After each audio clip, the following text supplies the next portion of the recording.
efforçons de réaliser chaque mois, malgré les engagements de chacun de nous. Pour ceux qui étaient avec nous la semaine dernière, on avait parlé des blockchains, juste le mois d'avant d'usine 4.0. Et puis pour ceux qui auront la chance de rester avec nous pour l'Assemblée Générale qui se déroulera juste après, on va parcourir tout le bilan 2016, toutes les réalisations qu'on avait fait. On va aussi partager avec vous le schéma directeur 2017. Pour cette édition et avant de démarrer l'Assemblée Générale, on avait prévu de réaliser un petit rendez-vous de l'OSIM. On a tous reçu des décrets de la DGSSI, on connaît tous la loi 0908, on connaît tous les contraintes légales qu'on a pour la classification de nos données dans notre entreprise. Sans m'attarder trop, je remercie LMPS pour Hamdaoui et Kevin pour l'effort consenti à réaliser ce rendez-vous. Et je ne m'attarde pas à donner la main à Kevin qui va démystifier avec nous tout ce qui est en relation avec la classification des données au sein des entreprises. Merci déjà pour l'invitation. Bonsoir tout le monde.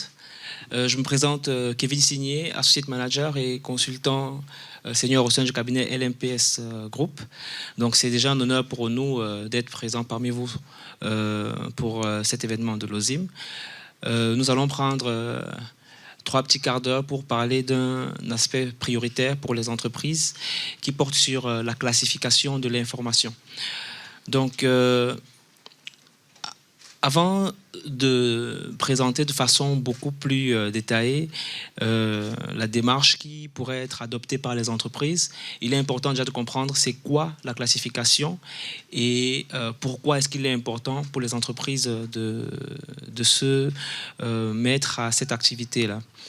Donc, premièrement, classifier une information, c'est définir sa valeur pour l'entreprise. En d'autres termes, il faut essayer d'identifier quels pourraient être les impacts redoutés pour l'entreprise si certains critères ne sont pas respectés au sens de l'information considérée. Et à cet effet, on peut parler globalement de la sensibilité de l'information. La sensibilité se définit notamment par rapport au caractère de la confidentialité. Donc, on a tous eu à dire l'information, elle est sensible, elle est délicate. Et il y a aussi le critère de criticité qui porte beaucoup plus sur les critères de confidentialité et d'intégrité de l'information. On va essayer de définir ensemble ces critères par la suite. Ce qui est important de comprendre aussi, c'est que la classification, elle est primordiale. Parce qu'on dit en général dans les entreprises, c'est une information confidentielle, mais comment est-ce qu'on peut uniformiser ce terme de confidentiel au sein de l'entreprise? C'est donc à travers l'activité de classification qui regroupe un certain nombre de pratiques que nous allons voir ensemble. Donc la classification permet de protéger le patrimoine informationnel de l'entreprise. Ce patrimoine, il est essentiel parce qu'on le sait de nos jours, l'information, c'est on va dire le nerf de la guerre, c'est le sang de toute entreprise. La propriété intellectuelle qui est générée, le savoir-faire qui est créé, c'est autant d'éléments qui sont matérialisés par de l'information que l'entreprise doit protéger en fonction de sa valeur. Et à cet effet, il est donc important de définir qu'est-ce que j'entends par information confidentielle, information sensible et information critique, et surtout que je puisse choisir les mesures de protection appropriées et proportionnées. Donc on peut parler de la fameuse pyramide de Maslow où on va essayer d'investir 80% de nos efforts pour protéger les 20% d'informations les plus sensibles ou les plus critiques. Donc, au-delà de ça, ça va permettre d'éviter la divulgation accidentelle ou malveillante de données sensibles au sein de l'entreprise. On a sans doute tous déjà connu des cas de fuite d'informations au sein de l'entreprise. Je prends un exemple très simple. Dans plusieurs entreprises que nous accompagnons, il y a une préoccupation claire, c'est comment les informations RH circulent. On ne sait pas comment ça se passe, mais justement, par défaut de classification, c'est difficile de dire qui, dans le cercle fermé, a fait sortir l'information, pourquoi, comment. Donc, c'est un des exemples assez concrets. Et derrière aussi, cette classification peut permettre d'éviter de l'indisponibilité, de la perte ou de la falsification des données critiques. Donc, il y a des métiers pour lesquels l'information doit être intègre pendant toute sa durée de vie, notamment les métiers financiers, je peux parler des salles des marchés, ou des métiers critiques tels que les hôpitaux, l'aéronautique. L'information traitée dans ces industries doit être intègre durant tout le système ou le cycle de vie de l'information. Contrairement à d'autres où ça peut être périodique, mais il faut des mécanismes et il faut que l'entreprise soit consciente de ce besoin d'intégrité de l'information. Au-delà de cet aspect, il y a aussi des éléments réglementaires. Donc, en introduction, on a parlé de la DGSSI qui, justement, exige des organismes d'importance vitaux qu'ils classifient leur information, qu'ils fassent une liste et qu'ils la déclarent auprès de la DGSSI, qui est la Direction générale de la sécurité des systèmes d'information, relevant directement de l'administration de la défense nationale. Donc là, il s'agit de sécurité nationale pour le Royaume. Mais au-delà de cette approche, je dirais même de la DGSSI, on a déjà d'autres corps de métiers qui ont ces exigences depuis très longtemps, notamment l'aspect financier. Banque Le Maghreb, qui, à travers plusieurs circulaires, a déjà exigé des entreprises qu'elles fassent de la classification et de la gestion des risques, le standard BAL 2, BAL 3, l'Office d'échange, la CNDP pour la partie des données à caractère personnel, elle demande aussi de faire cette classification-là. Pour le paiement par carte bancaire, on a la norme PCI DSS. Le Code du travail, pareil, quand on dit que l'employé est tenu au secret professionnel. Mais qu'est-ce qu'on va donc entendre par secret professionnel? Qu'est-ce que l'entreprise classe dans le cadre du secret professionnel si on veut se conformer au Code du travail? La classification permettra donc de dire voilà ce qui est secret pour l'entreprise et que le collaborateur ne doit absolument pas divulguer sans autorisation préalable des informations qui peuvent être publiques ou internes. Et bien sûr, on a aussi la MMC qui remplace le CDVM. Donc, une fois qu'on comprend c'est quoi la classification et l'importance de cette classification, c'est important de savoir quelle démarche aborder. Parce que beaucoup d'entreprises se disent, mais on a tellement de données. Quand j'imagine ce que j'ai comme approche, c'est difficile de dire que je vais tout classifier. Donc, on va justement essayer de voir ensemble l'approche idéale pour le faire de façon réaliste et surtout de façon efficace. Et un élément à comprendre avant de présenter cette approche, c'est de savoir que l'information, elle a un cycle de vie, on va le voir, mais surtout, elle est présente sur une multitude de supports. Sur les supports papier, sur des supports électroniques, sur ce qu'on appelle des supports intangibles, comme cette réunion que nous avons actuellement. S'il y a de l'information confidentielle échangée, il faudrait qu'on trouve des moyens de protection. Je prends un exemple très simple. Dans plusieurs entreprises, on met des mesures de protection, mais on ne prend pas en considération ce qu'on appelle les canaux interpersonnels. Un exemple de canal interpersonnel, c'est le parapheur qui circule entre les directions. Donc on dit, OK, c'est un contrat très confidentiel, c'est un document hyper secret, mais on le donne au coursier juste à côté, sans mesure adéquate, qui, dans le couloir, peut ouvrir et voir l'information.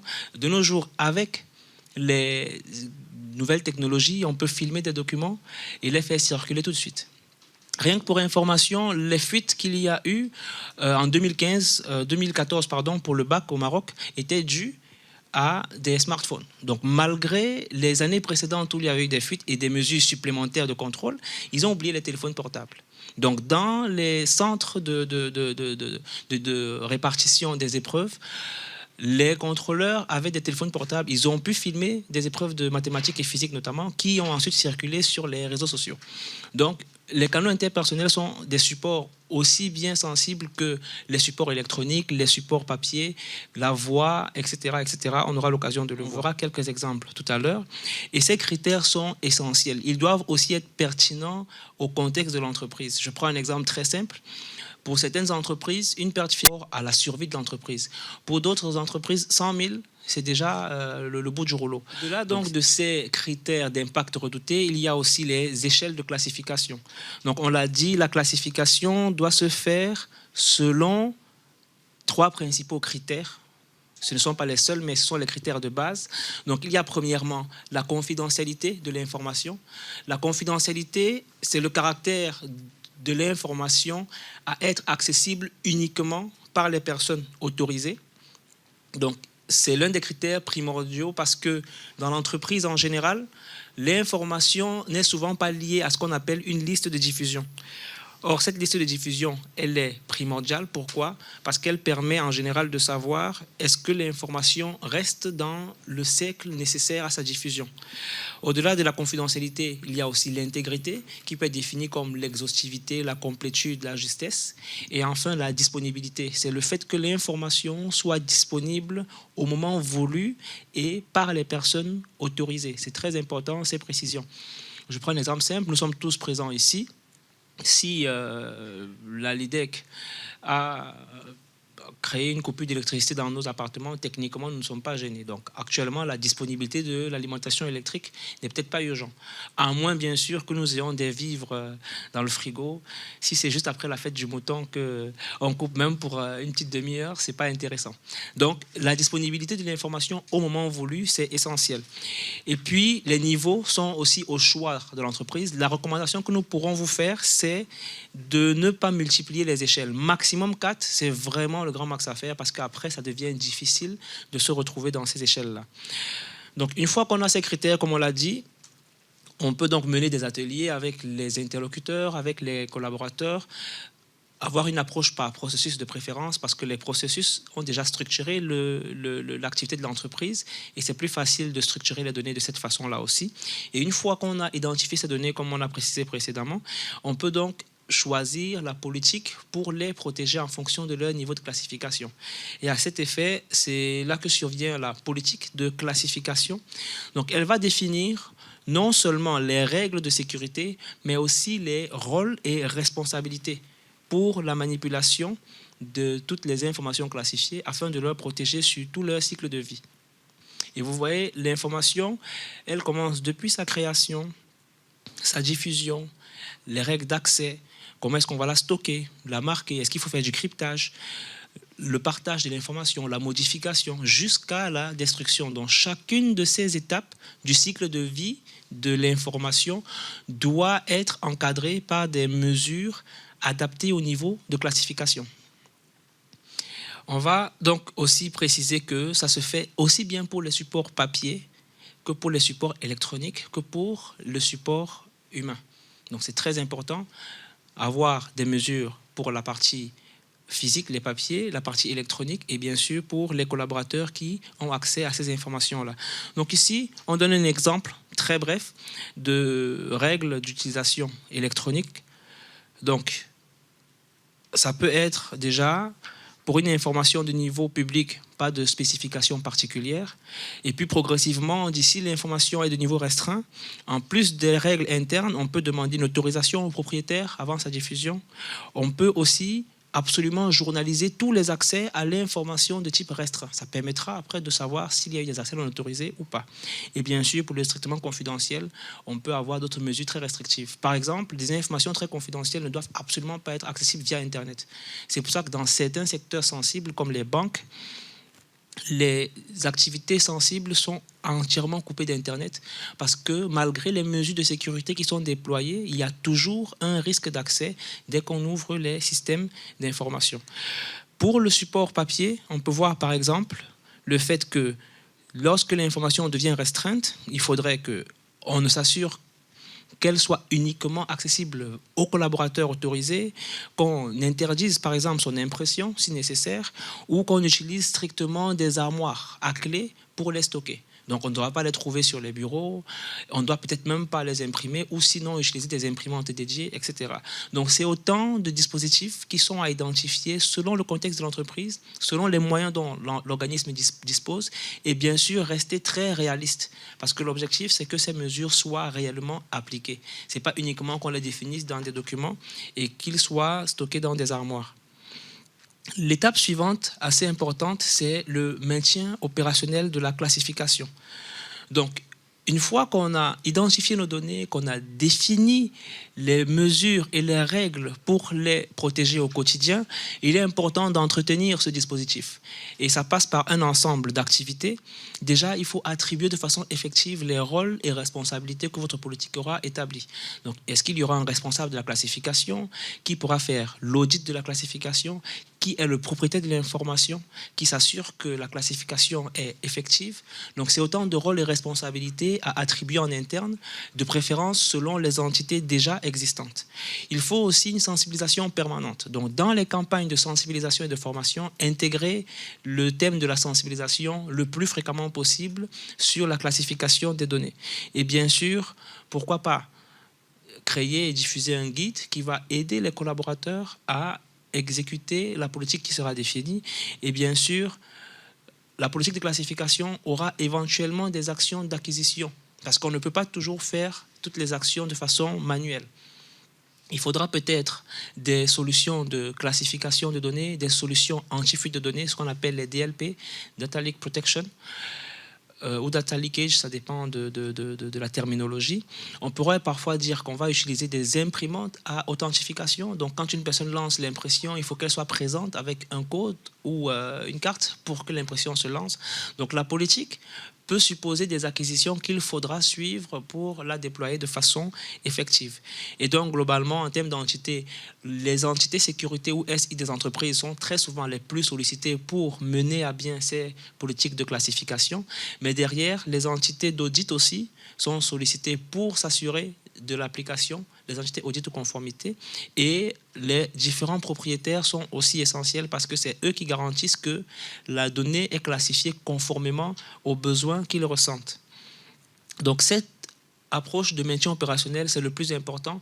Elle correspond aussi à ce qu'on appelle les démarches d'amélioration continue dans les systèmes de management, où on planifie, on déploie, on améliore, et on agit et on contrôle. Donc ici, c'est l'étape où on va faire le contrôle pour entrer dans le cycle d'amélioration continue. Nous terminerons cette brève présentation en présentant quelques facteurs clés de succès qui sont primordiaux pour réussir un projet de classification au sein de toute entreprise, que ce soit dans le domaine financier, IT, industriel ou autre. C'est premièrement l'implication du top management, qui permettra que de l'approche top-down, on fasse partie des instructions pour respecter les démarches qui auront été prises. L'approche devrait de préférence être basée sur les processus de l'entreprise. Pourquoi? Parce que quand une entreprise a déjà organisé son activité par processus, ça permet de comprendre qu'il y a une structuration claire, et quand on parlera des informations identifiées, on pourra les rattacher à des processus. Ça permet une conduite de changement beaucoup plus souple pour les collaborateurs. Et puis, on a une définition pertinente des critères de classification. Les échelles doivent être aussi simples que possible, mais aussi précises que possible pour mettre en évidence soit les impacts, soit les besoins réels de l'entreprise. Donc, je le précise encore, pour une entreprise dans le domaine financier, les critères d'impact où les besoins ne seront peut-être pas les mêmes que pour une entreprise dans le domaine des télécommunications ou dans le domaine industriel. Pareil, le cadrage du projet, donc savoir exactement sur quel processus on va mener peut-être une première approche pour voir comment ça se passe avant de généraliser à l'ensemble. Puis le point 5, c'est le niveau de granularité. Il ne faut surtout pas sombrer dans la granularité quand on fait un projet de classification. Donc, il ne faudrait pas dire je vais classifier un rapport, puis je vais classifier une fiche, puis je vais classifier un autre document. Je prends un exemple très simple. Dans plusieurs projets que nous avons menés, il y a des approches signalétiques où dans un seul fichier, vous avez plusieurs informations qui peuvent être de classification différentes. Si je ne prends que le critère de la loi 0908, les données financières ne sont pas du tout sensibles. Pourtant, les données de santé, le numéro de carte sont des données très sensibles. Donc, on n'ira pas avoir une classification aussi, je dirais, hétérogène. Il faut aller dans un niveau de granularité et attribuer à chaque processus ou à chaque dossier que vous créez la classification de l'actif le plus sensible dans ce dossier-là. Donc, je prends l'exemple très simple. Si le dossier ressources humaines contient des données de santé, le dossier ressources humaines sera aussi sensible que les données de santé au sens de la loi 0908 qu'il faut protéger. Et ça peut être des données de santé, ça peut être les données juridiques telles que les casiers judiciaires et autres. Donc c'est un point très important sur le niveau de granularité. Puis l'identification adéquate des parties prenantes. Il est très important de savoir quelles sont les différentes parties prenantes de notre projet de classification et de les impliquer dès le départ. entité d'audit, entité risque opérationnel, entité métier, chacun d'eux doit se reconnaître dans les échelles de classification et d'impact qui auront été définies afin de pouvoir exprimer de façon transparente leurs besoins. La collaboration de l'ensemble de ces entités est importante, ça rejoint l'implication du top management. Il faut la qualification d'un chef de projet, comme on l'appelle en général un champion interne, qui va être le principal référent pour cette démarche de classification. Ça permettra aussi que les personnes puissent identifier le projet à une personne déjà, mais que cette personne soit appuyée derrière par des relais. Quand on parle de ressources de l'équipe projet, c'est des personnes qui, à travers chaque entité, pourront être des ambassadeurs, des correspondants ou des relais du chef de projet qui pourront relayer les informations, relayer les échelles, relayer les critères et sensibiliser aussi les collaborateurs de leur entité à appliquer les dispositifs qui seront définis. Et enfin, l'accompagnement par des experts qualifiés, c'est très important. Ça vous permet d'économiser en temps et d'éviter des projets qui échouent très souvent. Donc l'approche ici, c'est de se dire, au moins, on peut se dire sur un périmètre défini, on se fait accompagner, quitte à ce que les équipes internes prennent la relève par la suite. Donc je vous remercie de votre attention et n'hésitez pas à poser des questions sur les éléments abordés. Merci.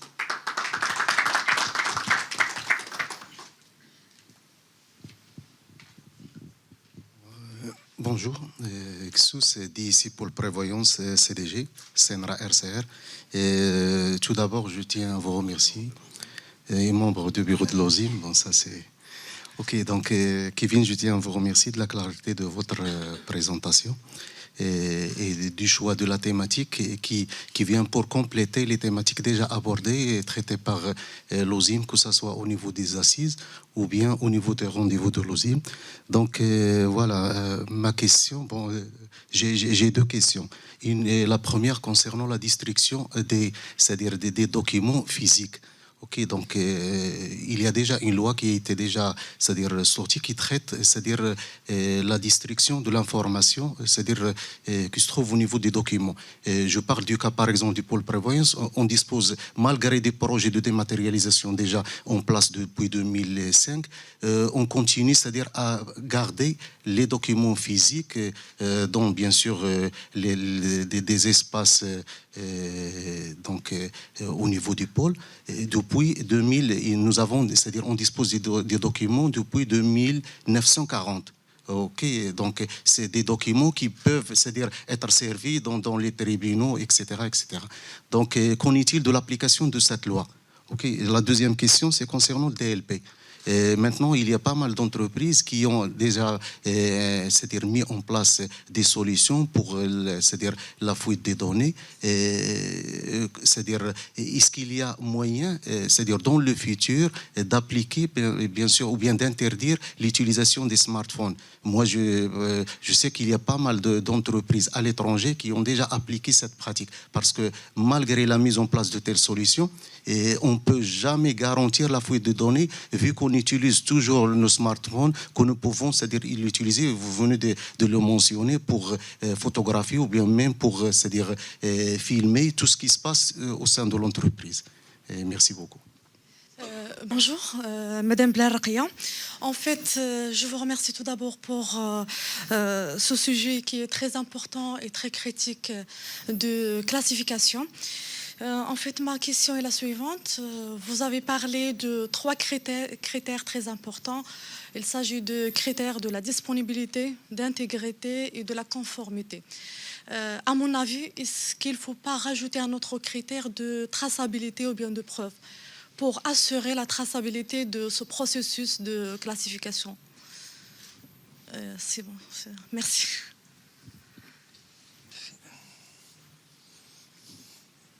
Une dernière question. Vous retenez, n'est-ce pas? Bonjour, merci pour votre présentation.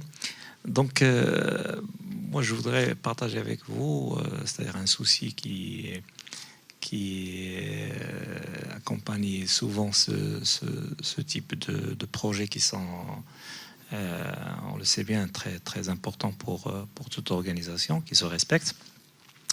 Le problème qui se pose, c'est qu'après avoir établi c'est-à-dire toute la documentation, c'est-à-dire les actifs informationnels, on les classifie, on fait tout en bonne et due forme. Mais après, sans le suivi, sans avoir, je dirais pas une ressource, mais vraiment une équipe presque dédiée à ce travail, sans le travail de suivi et de la mise en application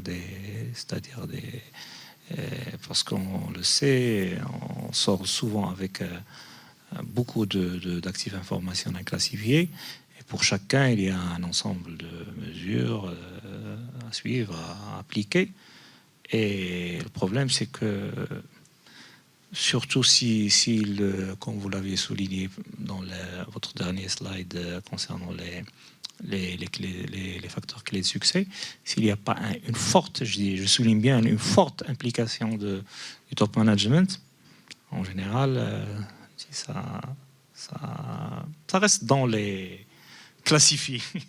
C'est-à-dire les rapports et les résultats, ça reste classifié. On peine à... C'est-à-dire il faut une équipe dédiée. Souvent, on colle ça au dos du RSIC, mais ça... à mon humble expérience et connaissance, ça n'aboutit généralement pas au résultat escompté. Merci pour vos questions. Donc, je vais commencer déjà sur la problématique de destruction de données. Donc, comme la démarche l'a précisé, la destruction de données est une étape très importante dans le cycle de vie de l'information classifiée. Mais ce qu'il faudrait aussi comprendre, c'est que, on l'a précisé, dans le contexte à définir et les règles, les exigences légales aussi sont à considérer. Donc, si je prends le cas de votre secteur d'activité, vous êtes tenu aussi à la loi des archives qui vous oblige soit à conserver les données sur une certaine durée presque illimitée ou à les reverser aux archives du Maroc. Donc, en termes de destruction, votre politique interne ne peut pas s'opposer à cette exigence légale. Donc c'est dans l'analyse préliminaire qu'il faudrait, à votre niveau, tenir compte des mesures à mettre en place pour se conformer à cette exigence légale de conservation longue de données sensibles. Il y a des données de santé, des données même juridiques et autres. Donc là, c'est clair que c'est une information importante à remonter aussi, comme on le disait, au top management, pour que ce soit traité en entreprise et que ce ne soit pas uniquement une affaire d'une entité particulière, en l'occurrence la DSI ou les métiers uniquement. Donc oui, la destruction, elle est primordiale. Donc l'idée serait de sortir justement dans l'identification et la classification, la matrice des données qui peuvent être détruites et différenciées de celles qui sont obligatoirement déversables aux archives du Maroc pour limiter autant que possible le niveau d'archives ou le volume à générer. Parce que je sais que plus les années évoluent, plus on a les piles qui s'entassent et puis ça devient un moment difficile à gérer. Plusieurs entreprises ont la même contrainte, que ce soit les entreprises de gestion des rentes, d'assurance ou même le domaine financier. Donc, cependant, la dématérialisation permettra sans doute d'y amener une approche différente.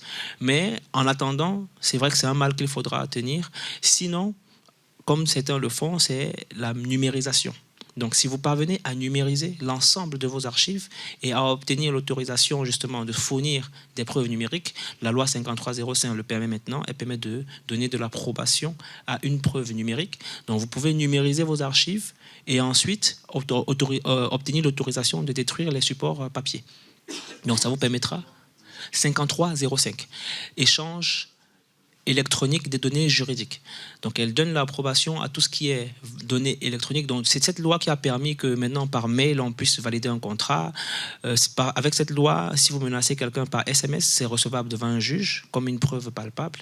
Donc, elle donne de la valeur probante aux données électroniques. Donc, si vous obtenez validation de l'autorité comme quoi vous pouvez utiliser des données électroniques de ce type-là, la numérisation vous permettra de vous passer du stockage physique des données. Pour les aspects de DLP, c'est vrai que les solutions de protection contre la fuite de données, data leakage protection ou data leak prevention, ça dépend du vocabulaire, sont des solutions assez contraignantes dans leur déploiement. Et c'est une raison pour laquelle la priorité pour déployer ces solutions-là, c'est de faire cette démarche que nous avons abordée pour avoir une cartographie claire de vos données de la classification. Et ensuite, choisir un périmètre préliminaire sur lequel vous faites ce déploiement et vous voyez quel est le retour avant de vous engager dans une généralisation à toute l'échelle de l'entreprise. Donc c'est la première approche. Et puis, un élément important, c'est que concernant l'aspect mobile, c'est un choix encore de l'entreprise. Et là, c'est l'activité qui complète la classification qui pourra y répondre, c'est l'analyse des risques. Donc il faudrait analyser quels risques vous avez à interdire les mobiles par rapport à votre activité. Et est-ce que c'est la seule mesure? Donc, quand on fait l'analyse des risques, on peut avoir les options de traitement possibles. Donc, ceux qui auront choisi d'arrêter le mobile auront fait ce qu'on appelle éviter le risque. Ils ont supprimé l'actif sensible. Donc, il y a d'autres façons qui peuvent être choisies, telles que le transfert du risque, l'atténuation ou autre. Donc, vous pouvez avoir des solutions de Mobile Device Management, MDM en abréviation, qui permettent, par exemple, que uniquement des applications autorisées et des protections spécifiques soient appliquées sur les mobiles qui accèdent aux données de l'entreprise. Donc, c'est des solutions possibles, avec la particularité tout de même que derrière, il faut de la sensibilisation, il faut de la sanction et il faut aussi un engagement des prestataires qui utilisent ces terminaux-là. Mais c'est clair que les terminaux mobiles sont une très grosse faille en termes de fuite de données pour les entreprises de nos jours. Donc, il faut très bien encadrer cela, mais c'est difficile de dire qu'on va s'en passer. C'est comme le cloud ou le mobile, le bring your own device. Si on ne l'adopte pas de façon précoce, il va s'imposer à nous et de la mauvaise des façons. Donc on va rencontrer que des dégâts. Donc il vaut mieux anticiper et voir comment ça pourrait se faire et comment est-ce qu'on pourrait limiter les dégâts. Mais pour le mobile, c'est vrai qu'on peut choisir l'interdit, mais c'est à réfléchir et à mesurer de façon très pragmatique avec les acteurs concernés. Je vais répondre à la question de madame sur la traçabilité. La traçabilité est un critère important de sécurité, c'est clair. La traçabilité, l'authenticité, la preuve et autres. Mais en termes de classification, la traçabilité est plutôt une mesure de protection plutôt qu'un critère de classification. Donc le niveau de traçabilité que je vais appliquer, ce sera en fonction du niveau de sensibilité ou de criticité de mon information. Donc je prends un exemple, on l'a vu tout à l'heure.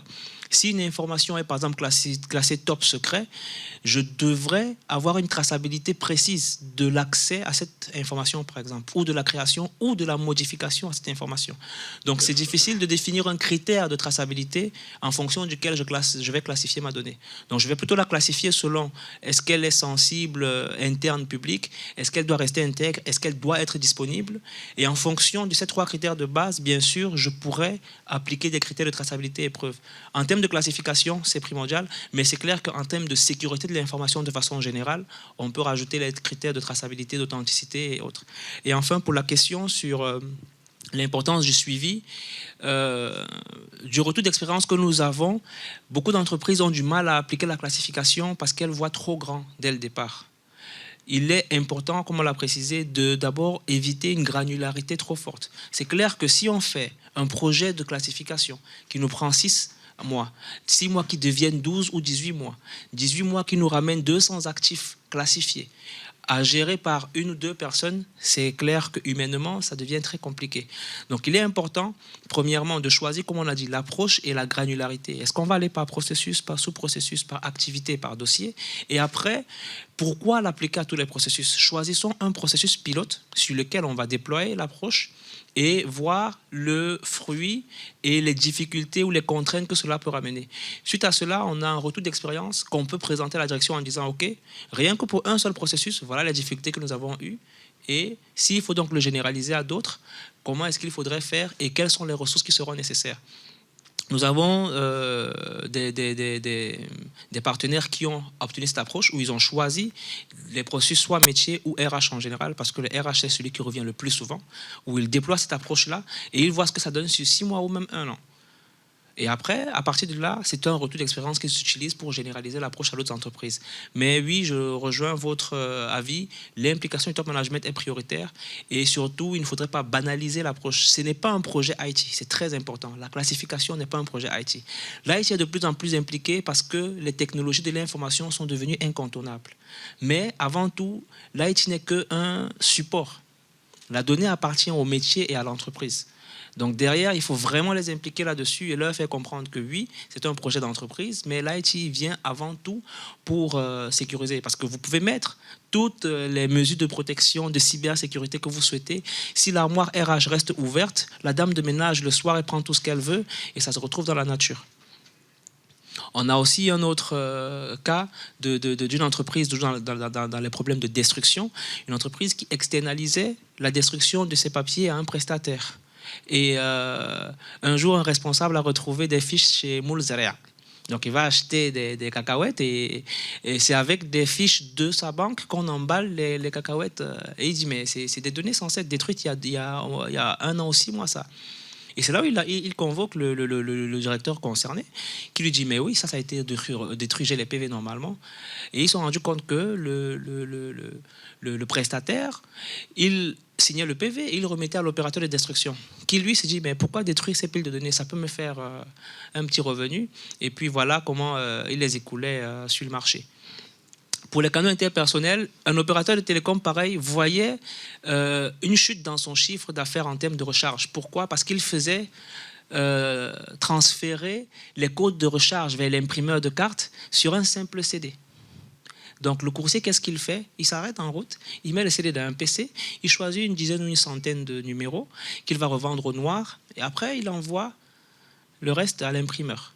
Donc, quand on imprime bien les cartes, on reçoit après des plaintes incessantes de clients qui disent que oui, ma recharge n'a pas été fonctionnelle, elle n'a pas été fonctionnelle. Pourquoi? Parce que dans le canal interpersonnel de transfert de cette information sensible, on ne s'était pas dit qu'on pouvait crypter les données sur le CD. Ou pourquoi pas l'envoyer directement par courrier, mail à l'imprimeur concerné. Donc, c'est pour dire que ce sont des réalités qu'il faut connaître et qu'il faut faire remonter au top management, mais choisir une approche progressive, c'est primordial. Est-ce qu'il y a d'autres questions, s'il vous plaît?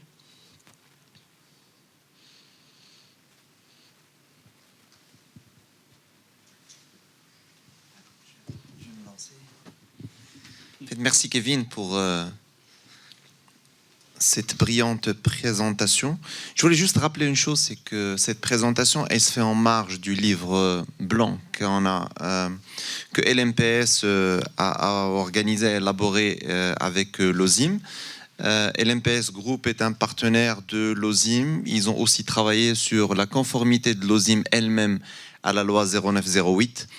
Et donc, comme je l'ai dit, il y a eu aussi un livre blanc que nous avons distribué lors des assises de l'OSIM d'octobre 2016.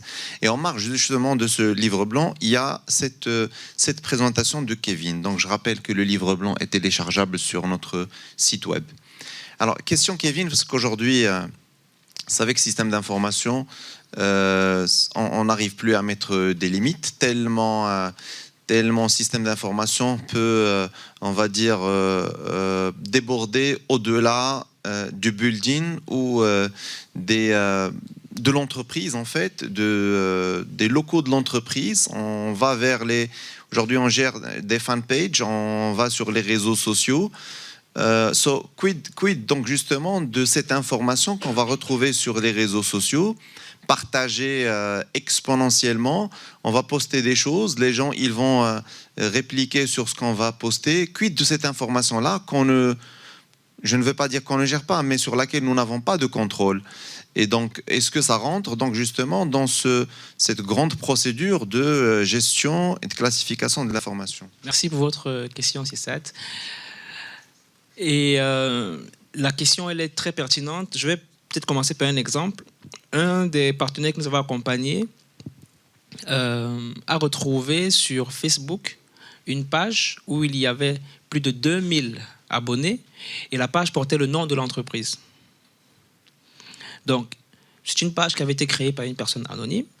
Et les collaborateurs de l'entreprise en question ont commencé à s'y abonner et imaginer, on va dire, tout le spergig qui se passait dans cette page-là, avec éventuellement une divulgation d'informations de l'entreprise. Donc c'est vrai que c'est une problématique très réelle et assez sérieuse à prendre en considération. Et ça rejoint l'aspect électronique de la donnée premièrement, mais aussi ce qu'on va appeler la diffusion et le partage. Donc la première des choses en termes proactifs, ce serait de gérer l'information de type public.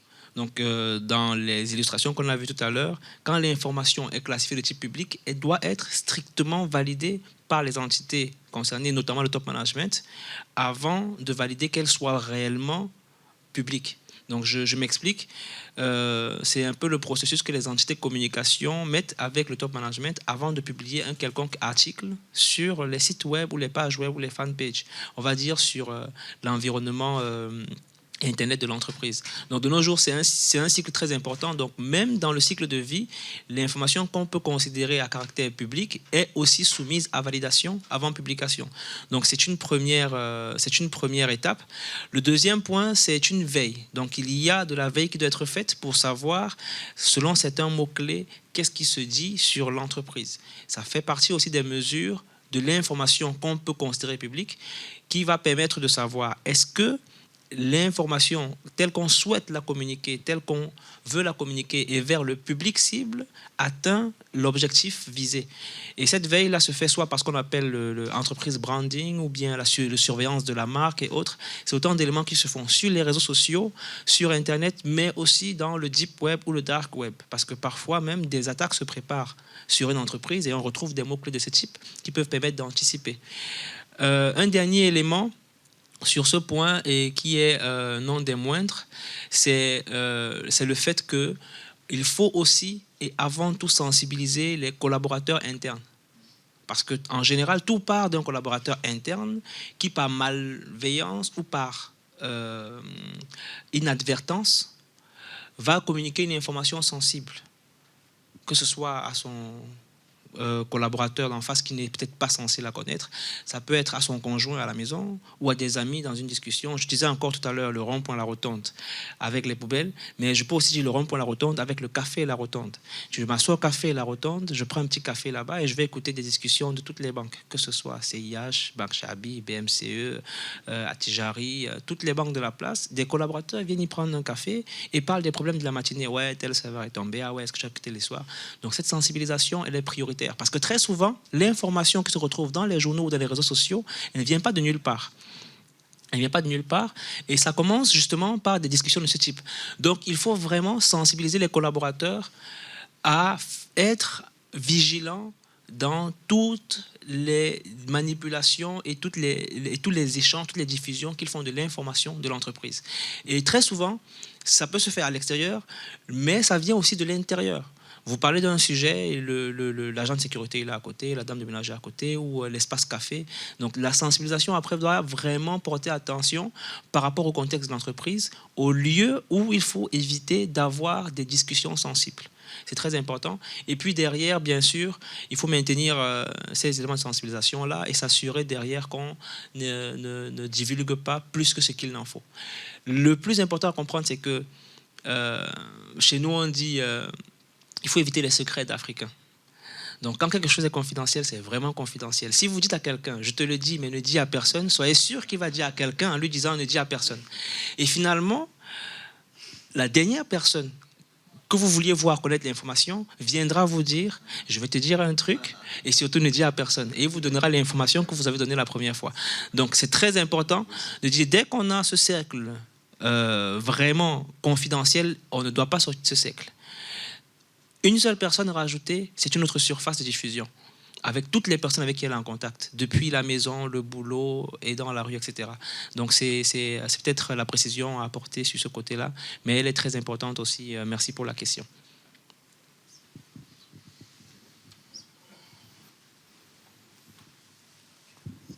Merci Kevin. Je ne sais pas s'il y a d'autres questions. On se fait une petite pause avant de démarrer notre assemblée générale à 19h. Je remercie encore une fois Kevin pour la qualité de la présentation, pour les informations soumises. Mes applaudissements à LMPS, à Sir Mdaoui aussi. Merci beaucoup.